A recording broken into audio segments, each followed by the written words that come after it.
Okay, good morning, everyone. We're just waiting for everyone's to come online, and then we will get started.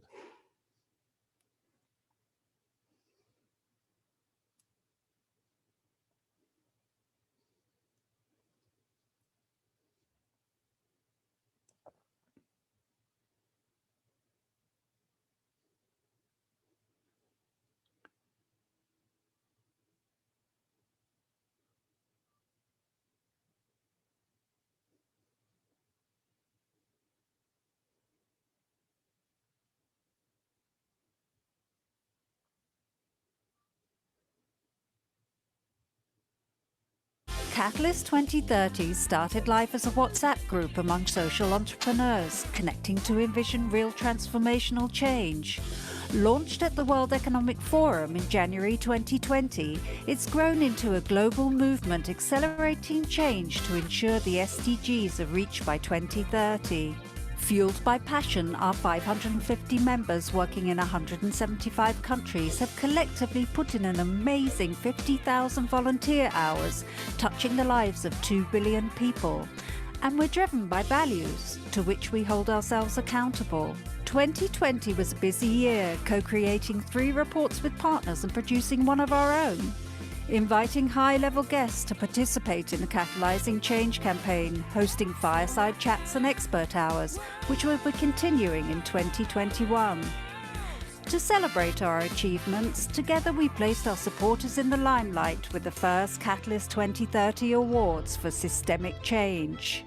With the blessing of the Dalai Lama, we celebrated finalists and winners in the following categories: special recognition for our early supporters, individual philanthropists, donor organizations, philanthropic intermediaries, corporate organizations, bi- and multilateral organizations, and 4 regional winners in the category of national governments. And now on to Catalyzing Change Week 2021. During this social entrepreneur-led event, we bring together diverse stakeholders in over 100 sessions to showcase their systems change efforts and the best practices that can accelerate our work in pursuit of the SDGs.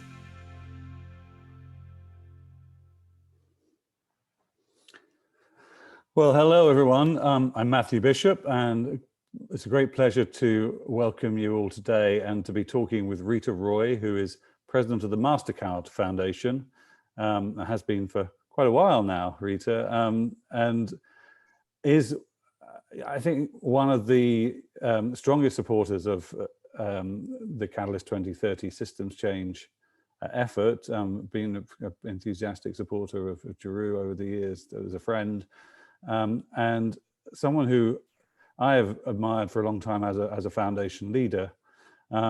The Mastercard Foundation was created out of the IPO of Mastercard and is separate, if I'm right in thinking, from the actual company Mastercard, although both Mastercard, the company, and Mastercard Foundation were honored in our recent Catalyst 2030 Awards. But they're very much separate organizations, Reeta, that's right, isn't it?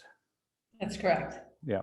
And one of the things that you have done, which I think is quite remarkable, and I'd like to start with that, is that you personally, having been running this foundation out of Toronto in Canada for for all of its life, have taken the decision to move the foundation yourself to Kigali in Rwanda. Can you kind of lead us through the journey that got you to make that move? Sure. Thank you so much, Matt. And first of all, I just want to say a great word of thanks to Catalyst 2030 and to Giroux for inviting me to be part of this week. We're certainly admirers of Giroux's work as a real social innovator over the years, and very excited to be part of this community at Catalyst. So that's right, I moved to Kigali just after Christmas. It's a little bit delayed because of COVID-19, but I'm so pleased to be here. And what led to this move is really a transformation of the foundation's own strategy, which led to the transformation of our operating model. So maybe I'll just say a word about the strategy and the change. As you rightly put it, when the foundation was created back in 2006, we had two major charitable purposes or philanthropic purposes. One was to expand access to financial services for the poor, and the other to expand access to education and improve the quality of that education. And for the first decade of our life, we pursued that. But we made two, or I should say our board very wisely made two really critical decisions early on, I think shortly after I got there. First was that we focused on one part of the world, and we quickly came to the conclusion that it should be in sub-Saharan Africa, which is largely where we have worked for all of these years. And the second is to take a long-term view to change, economic change and social change. And so the first 10 years, we were pursuing programs with multiple partners across 30 countries on the continent. And at that 10-year mark in the life of the foundation, we sort of stood back and reflected and asked ourselves, what have we learned? What have we achieved? What have we built? And what do we want the next 10 years to look like? And very quickly, Matt, when we posed that question, we posed it in a number of ways. And one way was where we said, if there was only one thing we should do or we should focus on, what would it be? And the answer was, in different words, youth employment, youth entrepreneurship, youth and work in Africa. And so that's how Young Africa Works, our new strategy, came together. Lots of consultation across the continent with young people, with experts, with governments, with organizations, with many of our partners. And we set out a few bold targets, one of which is that we aim to help create, help spur opportunities for 30 million young men and young women by 2030, so that they are able to access dignified and fulfilling work.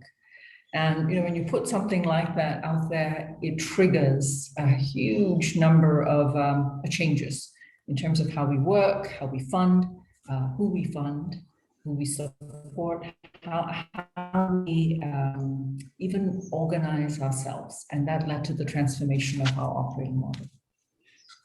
And what was the reason you picked Kigali and you decided personally to move there? Oh, I get asked this a lot. So we're pursuing Young Africa Works in 7 countries, but Rwanda was the first country where we started in earnest to begin to innovate and experiment with what is now Young Africa Works. And so we had the opportunity, you could look at it almost like the perfect setting to start something, to learn, and then to expand in multiple countries. And so it's where we were able to open up our first office, build a staff, build a team. And so it just seemed like a shoe-in to begin. And that's why, and I love the city. I love this city. Because I think there's a lot of debate in philanthropy at the moment about notions of decolonizing philanthropy and generally about the sort of relationship of Western institutions to places that are really trying to solve their own problems on the ground. How did this fit into any of that conversation? Well before Young Africa Works and even before the move, we were part of many of these conversations, and rightly so, whether you call it decolonizing philanthropy, understanding, being much, much, much more aware, informed, and tuned in to the direction which countries are setting up for themselves, which frankly, young people, young innovators, entrepreneurs are charting a new course. And it's so important that we listen, pay attention, and really make sure that the things we support and get behind really align with the aspirations, whether they're aspirations of private sector organizations, the civil society, of young people themselves. And so that whole notion of listening, co-creating programs, I think these are just so fundamental, frankly, to sustainability and impact over the long term. Yeah, I suppose a quick aside, I saw somebody has raised their hand. What we're going to do with Q&A is if you could write in the chat field any questions in the audience that you have, and as we go along, Reeta and I are going to talk for a bit, and then we'll bring other questions in either from the chat or maybe, depending on how many there are, we can call on people directly. But if you'd use the chat function, I'm keeping a close eye on that. So Reeta, just spell out to us the challenge of youth and work in Africa, and perhaps give us a sense of, I know that the African economy has been really hit hard. Obviously every economy has been hit hard by COVID, but I think in Africa it's been particularly, in some ways more severe even than the health implications. Yes, so let me just start with a couple, critical facts. So in terms of the overall population, it's really important for us to remember that about 600 million people on the continent are under the age of 25. And in 30 years, by 2030, that number will move to 1.2 billion people under the age of 25. So in essence, Africa is not just, that's not just the labor force for the continent, that in effect is the world's labor force, just because of the sheer shift in demographics. So that's really, really critical.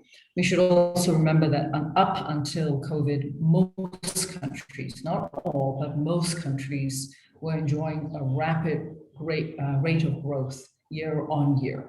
Not all of that growth, though, was generating jobs. And with the advent of COVID, the continent took action really fast, very quickly, ever since when the first case was reported. But that action, whether it was complete shutdown, close down of borders, a number of restrictions in terms of mobility and movement, because there's very little else to be done, that came at a huge economic cost. And when you look back, the continent experienced its first recession in 25 years last year. Now, there are projections that there will be some recovery this year, but suffice to say that there is you hear this term fiscal space. In plain English, it just basically means a real crunch in national budgets. And so countries are looking at a variety of things, from a pause in debt servicing, not a moratorium, but just a pause in servicing the debt, looking to negotiate with the IMF to access specific instruments known as special drawing rights, all of which is to basically smooth that transition to enable populations to be vaccinated as soon as vaccines are more available, given the supply issues, but then to begin that recovery. So when we look at this from a jobs point of view, it's not just about job creation, but it's also about job sustainability. And very, very quickly, right at this, in the early days of the pandemic, we immediately pivoted and launched an initiative. I don't even want to call it an initiative. It's mostly a program around COVID recovery and resilience for all of our partners across the continent. And that really had two aspects. One was the immediate emergency, whether it was about providing PPEs, rapid tests at that point in time, but really it was to ensure that micro businesses, small businesses had access to finance and they could sustain themselves, or they could switch, textile companies switching and making PPEs, other companies working and doing some other aspect which was relevant in a completely different market dynamic. And of course, learning continuity for young people. That is now part and parcel of Young Africa Works as we take in, this new reality, which will be with us for some time. And just to stay quickly, briefly on this macro picture before we dive into some of the more granular programs and so forth. I mean, there are two issues that are on the table of the international community at the moment. One is vaccine justice, and this sense that if we don't get the developing world vaccinated soon, it's going to be, the pandemic will go on and continue to be a real blight for the whole world. But and the other is, as you mentioned, the effort to create some kind of stimulus, maybe the IMF SDRs and so forth. I mean, how important are each of those issues from your perspective in terms of creating a broader macro context in which you're able to do your work as a foundation? I think it's absolutely critical. First of all, access is not only a justice issue, it's just good public health, given the very nature of this virus and how it travels and how it mutates. We need to make sure that there's access, there's equity across the countries which are hardest hit and in the most vulnerable position to even defend themselves and to protect their population. So absolutely, I think there's a moral imperative, if anything else, to ensure access to vaccines. So that's one. And yes, every country is looking for some form of not only fiscal stimulus, but greater levels of fuel injection, so to speak, into different parts of the economy to help get the economy going all over again. So I think it's absolutely imperative. If we do not do the right things now, I think it completely curtails, if not restricts severely, our work to going forward. And are you detecting movement on those issues, given the change of administration in America in particular, or does it still feel like you're pushing against the wind? Well, we've had a number of conversations with the current administration in the United States, as well as with other governments, and we've been able to participate or listen in to other conversations. I think there's a greater openness, there's clearly recognition, and we saw the US administration recently commit up to $4 billion to COVAX. That's the starting point. But there has to be more than that. It's not just even the purchase of the vaccines, which is obviously very, very important, but also assisting and aligning with countries. There are about 40 countries rolling out vaccination programs, and it's supporting that delivery of actually not only the purchase of vaccines, but getting them into arms. That's critical. So there's some very practical questions that have been coming in on the chat already, which is really, where are you? What is your footprint? Where are you working at the moment? What are your plans to move to other parts of Africa? Or is it just sub-Saharan Africa, or are you also in North Africa? So perhaps you just sort of explain where you are and what you're, Okay. Exactly. So historically, the foundation has been working, as I mentioned a moment ago, with different partners across 30 countries on the continent.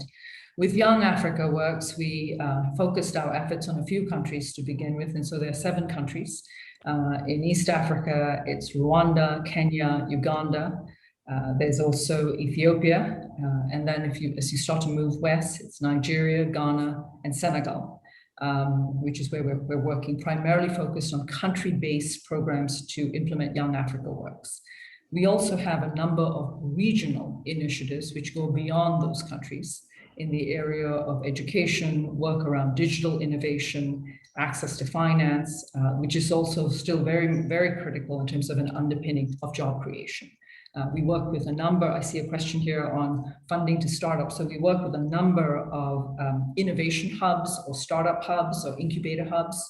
They all go by different names, which indicate different parts of the life cycle. And we're very, very focused of identifying organizations which can actually grow in terms of generating value immediately in terms of employment, but also across the value chain. And in terms of Young Africa Works, is that everything the foundation, is that a new label for everything the foundation does, or is that a certain part of the funding, or what? That's good. That's a sizable part. I would say the overwhelming majority of what we fund, it will fall under Young Africa Works or will be aligned to Young Africa Works. So quite simply, it's really aligned around young people accessing particular skills which are relevant to the marketplace, making that transition to the workforce, either through self-employment or through waged employment. Matthew, maybe it's helpful if I just give a minute about what is Young Africa Works and how we think about it. So there's some context as well. So what we've done is really identify, together with a number of partners in each country, and that includes government, that includes the private sector, the educational community, the not-for-profit sector, to identify sectors of the economy where we are in that country, which are growing, or sectors which are highly strategic, which are already investment destinations or in themselves job destinations. And to start to identify the needs or what a skilled young workforce would look like to help grow those sectors, or what entrepreneurship would look like to grow those sectors. And then that's the demand side. And then we look at the supply side, working with educational organizations, training organizations, skills organizations, to help them equip young people with the right skills. And then to bridge and create marketplaces which enable supply to meet demand, job seekers to meet employers, entrepreneurs to meet providers of capital. that in a nutshell. So not surprisingly, some of the critical sectors are agriculture, because that's a huge part of the economy, and not just primary production, but looking at taking a food systems approach from literally from farm to fork. In some countries, manufacturing. Some countries are well ahead and really poised to leap into a more digital economy approach as they start to digitize government services, but a lot more beyond that. And then we're looking at other sectors, some which have been hard hit by the pandemic, tourism and hospitality, a great example, but yet still so significant in terms of generating foreign revenue in many of the countries. And then in the advent of the Africa Free Trade Area Agreement, there are more opportunities across as well. So we in economic terms, but also in terms of access to finance, skills, and social change. I mean, I love this systemic approach that you're taking of trying to build the whole ecosystem, and obviously that's at the heart of the thinking behind Catalyst 2030. Can you take us a bit on your intellectual journey and your journey as a practical funder in terms of how you've come from where you started at Mastercard to wanting to take a whole system approach like that in a country? You know, it's a process. It's a process of learning, and it's also a process of trial and error. And probably you learn more when you make mistakes or you fall down. And over the years, as we started to fund, very classically is how many organizations fund. We think of a programmatic area as we take, for example, financial inclusion. And you think within this big sector of enabling access to financial services for individuals, for institutions, enabling institutions to be more people who are excluded. That journey began, but we also very quickly, when I say very quickly, a decade is fast in the scheme of things. It's a nanosecond. We start to see that unless these interventions are really rooted within an economy and they have relevance to that economy's growth and opportunity for expansion, we might have missed the larger picture for impact. And so that was one piece. I think the other big shift was to start to engage more directly with government. Many of our partners, we don't fund governments directly, but in this particular strategy, we've had to partner and work more closely, not fund, but partner and work more closely to really understand drivers and shifts within economy.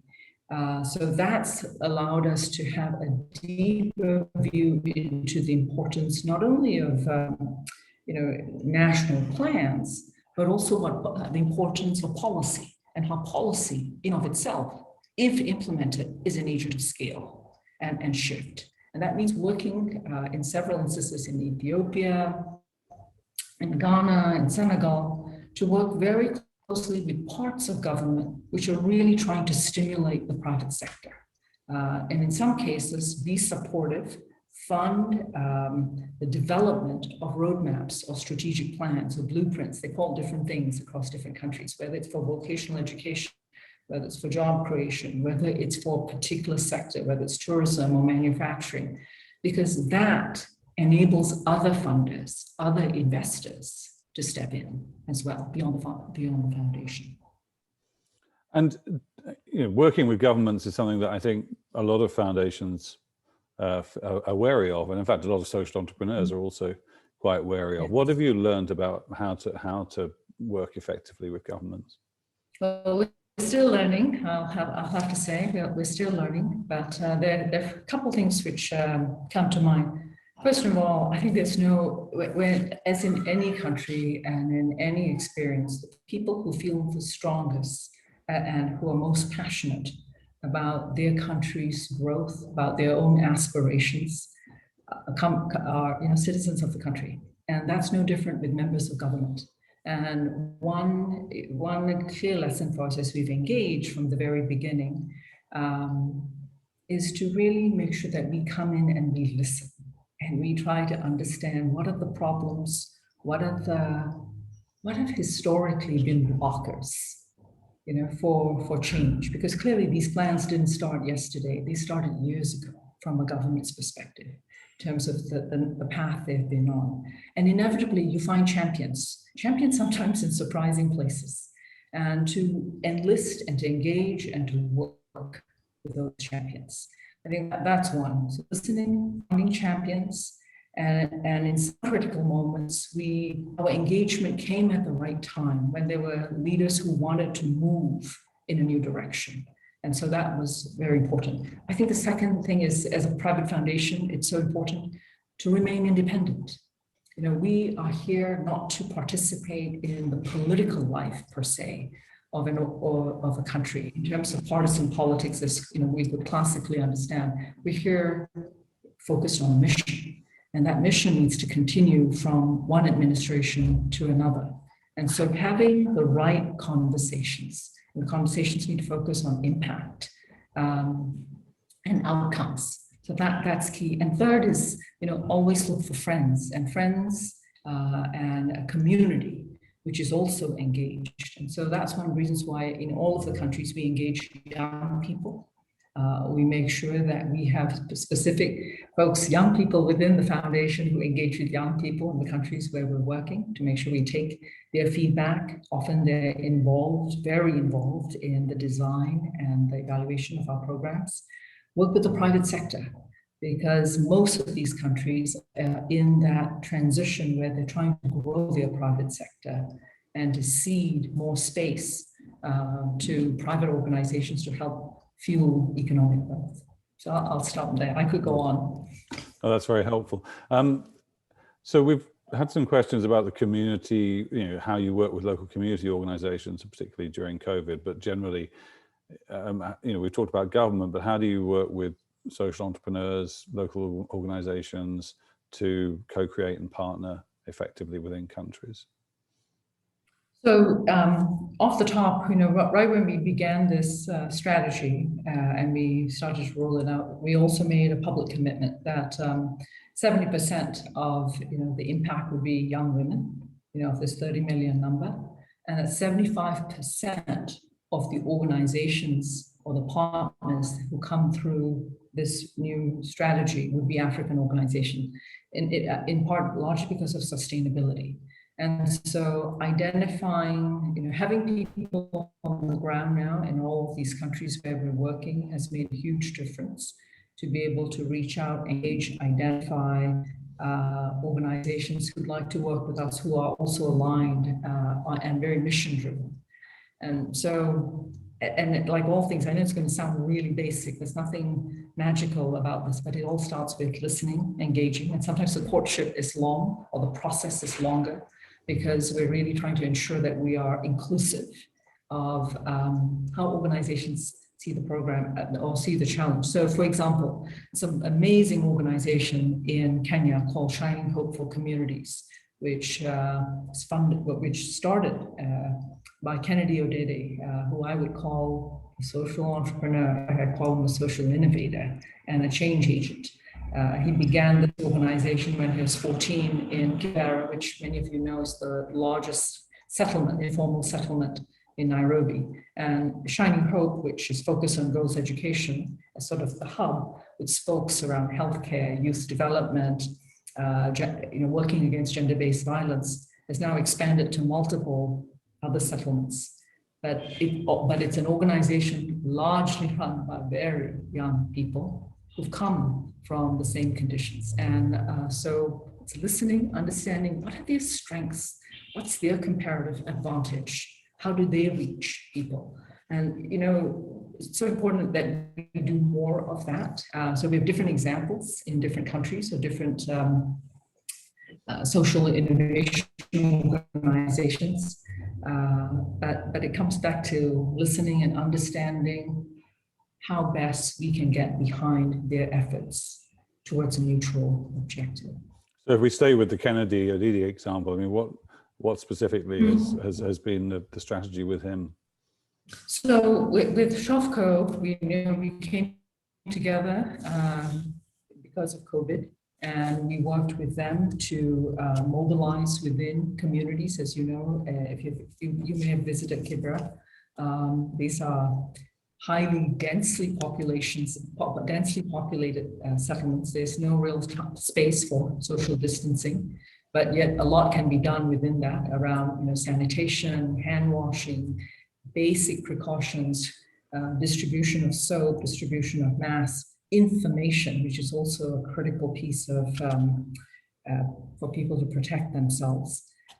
So that's been one huge focus, and they were able to mobilize very, very quickly, very, very quickly.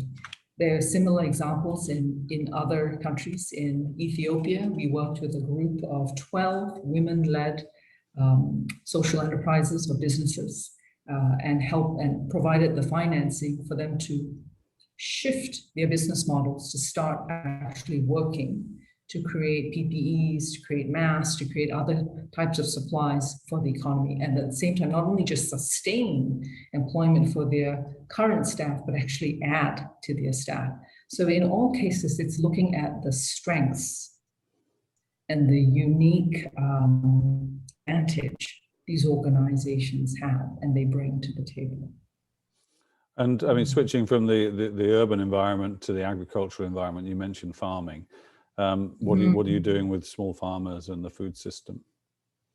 So there are a number of organizations which we work with across the continent, where we're focused on a few things right away. So in some cases, it's better seed, it's better access to actually land, access to inputs, access to markets, and access to finance.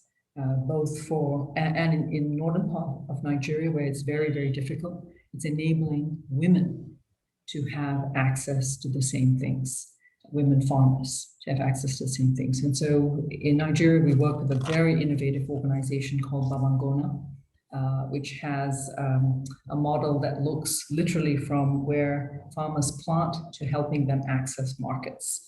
And enabling and engaging young people as social mobilizers within communities. In Ghana, similarly, we're working very closely with different innovators also who are very focused on agriculture. One of the most, sometimes in a way heartbreaking, when we look at that whole area of agriculture, the continent is rich in terms of its soil and its ability to produce.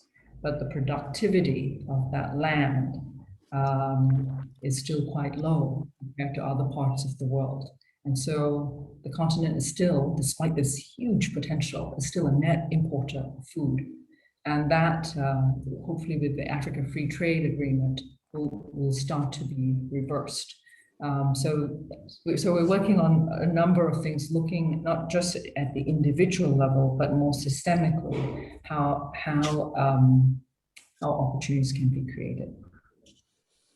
So if you were to look forward 5 years, and obviously that's incredibly hard given what's going on in the world at the moment with COVID and the economic response to it. But what for you are you looking for success to be in 5 years' time? Well, in 5 years' time, I'd love to see a few things. One is we'd like to just sheer numbers.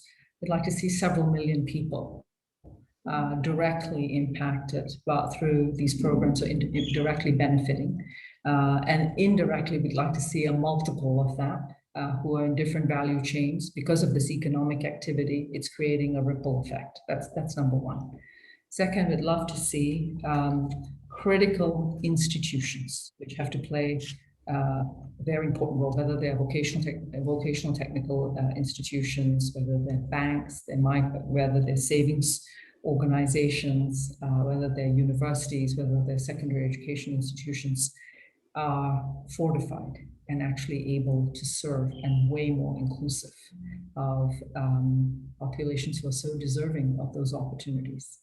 And then we'd love to see, a body of work emerge that gets published, and gets shared across countries, that becomes part of the development literature, but more than just the development literature that's more applied about what it takes to actually create sustainable change. And while it may seem slower, because there's a lot more consultation, because this work rests fundamentally on a process we call co-creation and co-design, that we hope proves to be longer lasting and to engender greater ownership. That's what we'd like to see. And of course, more women participating. Great. We touched on this a bit earlier, but there's a question which is just asking, to what extent are you changing your strategy again due to the current pandemic? And I suppose you mentioned pivoting quite early on during the pandemic. Do you expect to pivot back to essentially the same strategy, or is the strategy going to be permanently different because of what's happened on COVID? I mean, I think there's no question that we have to take in COVID and all the social restrictions and some of the economic dislocations as just part of the new reality, and accept that it's going to be with us for not just for the rest of this year, but probably for some time beyond this year. And to which we can't predict when things might change again. But Young Africa Works is our strategy for the decade. And Young Africa Works, as we're engaged in it right now, also has to change and has to be agile to take in these new realities. So we're going through a process currently with a lot of our partners in all the countries to a process we call Reimagine Work. So really looking at the key sectors which we set out to focus on, whether it's hospitality, ag value chain, manufacturing, and then to ask what's changed, where do we double down, and where do we make some shifts? That's one. Second is delivery. Delivery has to shift as well with all these social restrictions, which means putting a lot more emphasis on digital delivery where that's possible. And that's certainly possible through information, in some cases through learning, though it's not always optimal, but absolutely through finance and through access to market and information about markets. So we need to double down on that. What has clearly in the early days, even just over a year and a half of implementing Young Africa Works, the greatest places to look at different interventions, what generates jobs is access to financial services. So in some cases, doubling down on that across all of the economic sectors. So we're taking in learning, but we're also taking in the new reality. Great. I've got one question about from someone watching about corruption, and then I'm going to ask something about Catalyst 2030 and some advice from you to the social entrepreneurs that are here.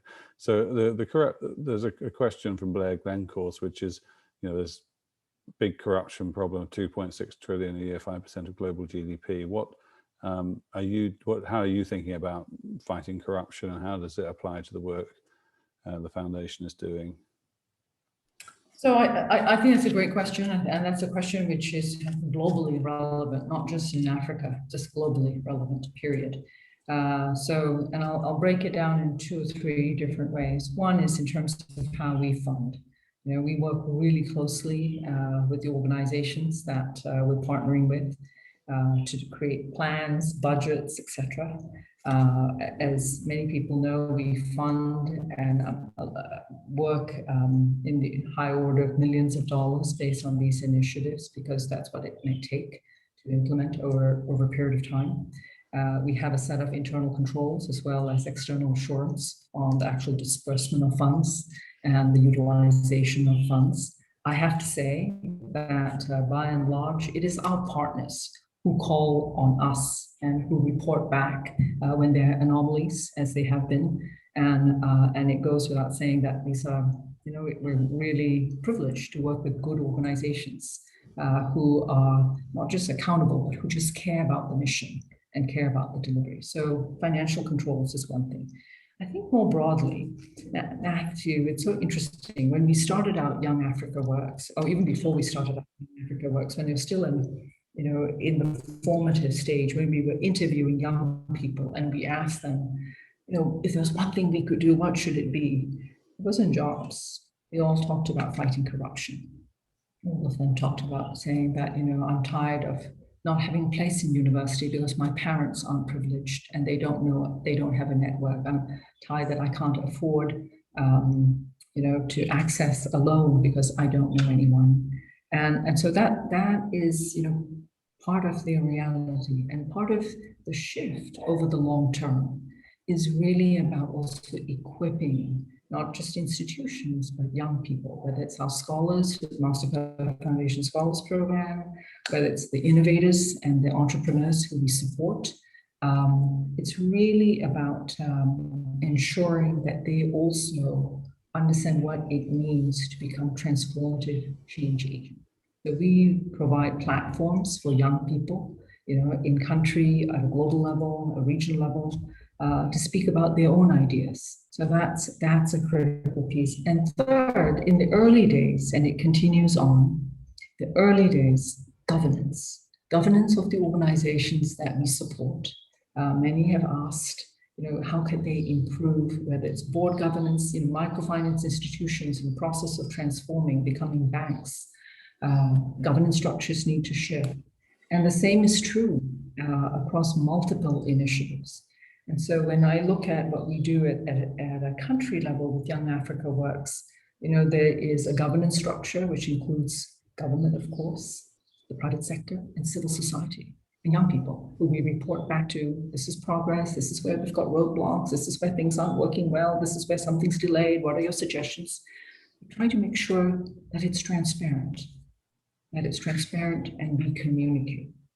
So that's, I hope that. Thank you for that. No, that's a great answer. Thank you. That's very helpful. Yeah. So there are 3 more questions that have just come in from the audience. I was going to read them all to you and maybe take them in one answer. Then I have a Catalyst 2030 question and one other question. Then we unfortunately going to be out of time already. But so one is about a practical question about, could you support social entrepreneurs in Lebanon, or do you simply operate in Africa? Then a question about how big is your annual budget and how many partners do you envisage per country, and so forth. And then there's a question about the fact that Mastercard, your creative parent, was as a foundation, is a financial service company, and being that online child sexual exploitation is raising in Africa, especially during the pandemic. Are you doing anything looking at financial flows behind online child sexual exploitation? Okay, let me take that one first, the one about MasterCard. So as you mentioned early on, we're both very separate entities with our own governance structure, completely independent. No one in MasterCard is on our board, vice versa, as well as management. That's a question best addressed to the company, though I did hear Ajay Banga, who was the CEO and now the chairman of the company, speak about this. And he said it's an extremely tough issue. I think this the question is referring to, I believe, an organization based in Montreal, if I'm not mistaken, in Canada, which deals with child porn. And the company, when it was made known, took action. But I know that this is a question best directed at the company. I will say for the foundation, safeguarding of young people is a big part of what we do. And for those who work with us know it's a big part of even the contracting with the foundation. And it's not just about sexual exploitation, it's about any form of exploitation, bullying, power dynamics, abuse. And that's something we take extremely seriously because it's also a reality young people face. In terms of social entrepreneurship in Lebanon, we're not funding anything directly on social entrepreneurship in Lebanon. However, we do have a very significant partnership with the American University of Beirut, which are part of our scholars program. And they are a powerhouse when it comes to entrepreneurship and promoting entrepreneurship within their community. And so we have young people who are Mastercard Foundation scholars, who are working in refugee camps in the Bekaa Valley, who are creating new businesses, who are also, and they are young people, whether they're Africans, Lebanese, or Palestinian, who are all scholars who participate in either service experiences or who are busy creating their organization or their project. The third question, or the other question, was about our annual budget. Matt, was that a question about annual budget of the overall foundation or by country? I think the overall country, and then how many partners do you envisage per country? Okay, so the budgets range. So so whether it's Rwanda, Ethiopia, etc., we have budget envelopes which we bring forward to our board for approval, and they range anywhere from $200-300 million to $400 million over a period of time. The number of partners also vary. So there's no fixed formula. If you're looking for, is it 10 people, 15 organizations, 35, they range. A lot of it is less centered on the number of partners that execute. It's much more centered on which sector of the economy, what are the core drivers of that strategy, and what does it take to deliver? And then we look at what does it take to, how do we implement? And so in some cases we have 15 partners, in other cases we have 30 partners. So it ranges based on the strategy. I hope. And the foundation annual budget is what for the total? So the current asset base of the foundation is just over $40 billion. It's grown significantly. Last year we dispersed $870 million, and though we committed well above that, because most of our funding is multi-year. So an initiative, a partnership may run over 5 years, 6 years, 7 years, and the budget is X. And so the flow of funds may not be equally distributed. It may be more upfront, and then less towards the end, depending on how the actual work is structured. It's been an extraordinary growth story, hasn't it? I mean, you were $500 million at the start, and 40 billion is quite something in 15 years. Yeah, but, and that is because we are a very significant shareholder in Mastercard. The nature of the gift was we were given stock, which was, as you said a moment ago, is valued at $500 million at that time. There's some restrictions in terms of how soon we could sell that stock, but the value of that asset grew because of the performance of the company. So we're beneficiaries of that. So I wanted to ask you about Catalyst 2030. You've been part of the community for quite a while, and how do you see the role that it can play, and how do you see your partnership, as a foundation with an organization, with this organization, helping to make an effective systems change movement for social entrepreneurs? So first of all, I just want to give kudos to Jiru and to Janet, who really were from the get-go sort of the energy and the brainchilds behind, setting up Catalyst 2030, and then really the energy that came from the community. No social change, or no change really occurs without some spark and without some disruption. And by definition, that is what social innovators are. And whether that disruption is occurring, when you think about, if you think of the world and you think of a unit being a country or a part of the world, and you think of innovations, new ideas, disruptions, new ways of executing being introduced, and then you see how it's picked up across the world. That to me is the power of Catalyst 2030. And obviously, we're looking at the SDGs, and these SDGs are interlinked. It's not as if you can just do one piece without affecting the other. So I would think of a couple things. One is to continue to build this community, because the strength of Catalyst 2030 is the community. Second is to promote more exchange of ideas, but exchange of ideas beyond the community, to demonstrate what's possible across the world. And then third, where certainly a part of, for us, what's really, really important, a couple of things. One is to include more young people, and to show them that this is possible, because you all are living exemplars of what and how change can occur, and doing it with integrity and principle and a sense of ethics.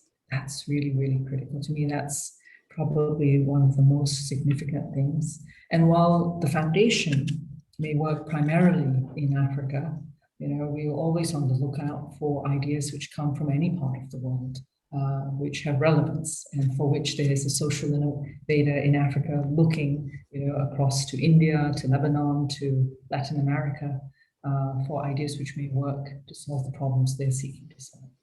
And do you have any advice for Catalyst 2030 as a movement as to how it should, what it should be prioritizing and how it might grow in the future?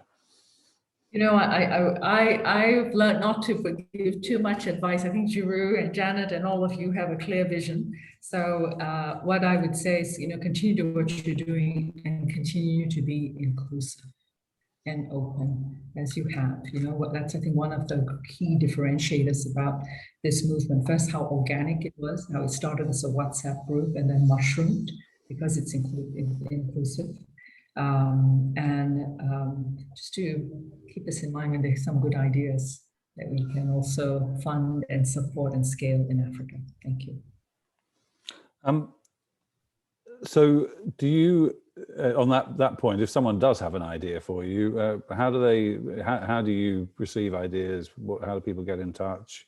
Are you generally sort of a very open organization that you just write to you, or do you go out and search and find your ideas yourselves? You know, we do both. We say on our website, I'm sure every foundation says on its website, we don't take any unsolicited proposals, etc. That's never stopped any enterprising person from coming forward and telling us to pay attention to something. But generally what we do is, you know, if you send something to me, or through Giroux, or you send it to a colleague at the country level, you know, there are a couple of things which usually happen. One is if you don't get a reply, you need to let me know, because we like to try to acknowledge ideas that come forward. That's one. Second is, please understand, we try to look at everything within the context of this mission that we're on with Young Africa Works. And there are some things, you know, as worthy as they are, maybe outside of the mission and outside of where we're going. And so oftentimes if it's not something which we can fund directly, we try to see if there are others in the community within other foundations, so people we know, and we've certainly done that. But if there is a fit and if there is a link, and maybe that link is not direct in terms of job creation, we think about it and we ask a different set of questions. Will these innovations give rise to other ideas which might solve problems our partners are trying to solve on the continent? You know, so we try to come at it different ways. But you can certainly send it to me. You can certainly send it to anyone at the organization. And we're pretty much out of time now. So one final question. I'd like to sort of end on an upbeat note, and this has been a very positive conversation generally. What makes you optimistic as you sit here in this sort of quite difficult time, and you're in the heart of a continent that's got a lot of challenges? What makes you optimistic? Two things. One is I think about my own life and how it turned out so differently. And if not for my mom and all that she sacrificed for me to get that education. And I think, gosh, if I could have made it, you know, the thousands more who are way smarter, way more talented, who are so deserving of opportunity. And then frankly, the people I meet, and whether they're in the not-for-profit sector, whether they're still in school, whether in government, people who are working so hard and so earnestly to change the fortunes, not just of their country, but of our families. That's what keeps me optimistic, knowing that there are so many people, millions, who are just a force for good in this world. Well, what a great note to end on. And thank you, Reeta, for the time that you've spent with us this morning and for your the advice you've given us, the insights you've given us into your work and your leadership, and it's much appreciated. I know everyone that's been listening in has really appreciated hearing from you, and good luck with all that you're doing, which is so important. And thank you again for joining us and for all your support for Catalyst 2030. Thank you. Thank you, Dan. Thank you to all of you. And good luck as well. Thank you. So thank you, everyone. And that concludes this morning's Fireside. We have a very busy week of Catalyst, the 2030's Catalyzing Change Week to continue. And please check out the program if you haven't seen it already, and join us for many more of these sessions that we have going all the way through till Friday. Thank you.